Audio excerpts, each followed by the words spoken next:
Hi everyone. In this video, we are going to deploy and configure Cognito user pool and Cognito user pool client.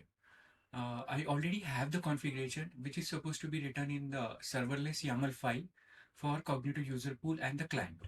So let us look at the properties one by one. So the resources which are required for the API are supposed to be written under resources section. Now Cognito user pool. This resource defines Amazon Cognito user pool. Under the properties, we have user pool name, which is nothing but the name we will provide for the user pool. In our case, it is going to be Task Manager Cognito user pool. Schema specifies the attributes that the user pool will store. In our case, we are going to use only one attribute, and the name of that attribute is going to be email. The date type of that attribute is going to be string. Now, auto-verified attributes. This specifies which attributes Cognito automatically verifies during user registration. In our case, it is going to be email. When email is included here, Cognito sends a verification email during sign-up. Users must confirm their email to complete registration. Now, username attributes. This defines which attributes that user can use as their username. In our case, email. This means that username field during sign up and sign in will expect an email address. Next, we have Cognito User Pool Client. This resource defines a Cognito User Pool Client, which is an application that interacts with the user pool. Now, under properties, we have client name.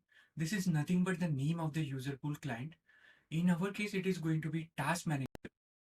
Under user pool ID, we provide logical reference to the Cognito user pool resource which is going to be created above.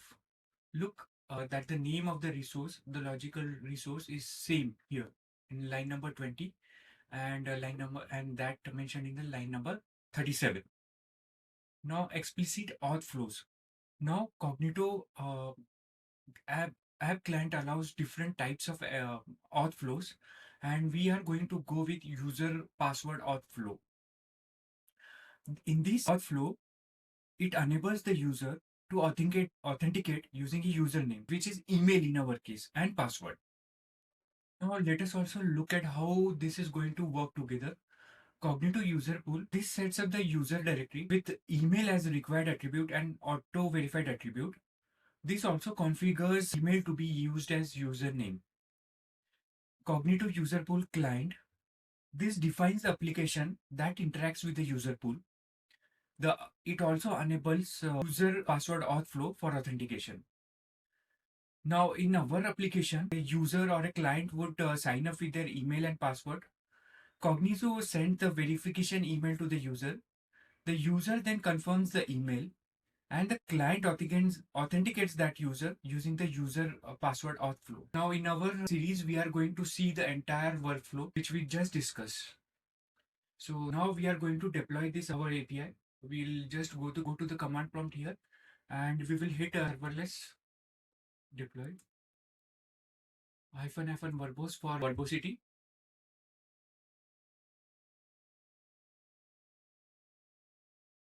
It has started deploying. I will pause here a bit and I will come back once it has deployed the API. Here you can see that our service or the API has been deployed successfully. Let us go to the AWS console and look at the resources which got deployed. So I am into the Amazon Cognito section and I have clicked user pools. And here you can see that the user pool named Task Manager Cognito user pool has been created. I'll just click on it. When I click on app clients, you will see the user pool app client being created.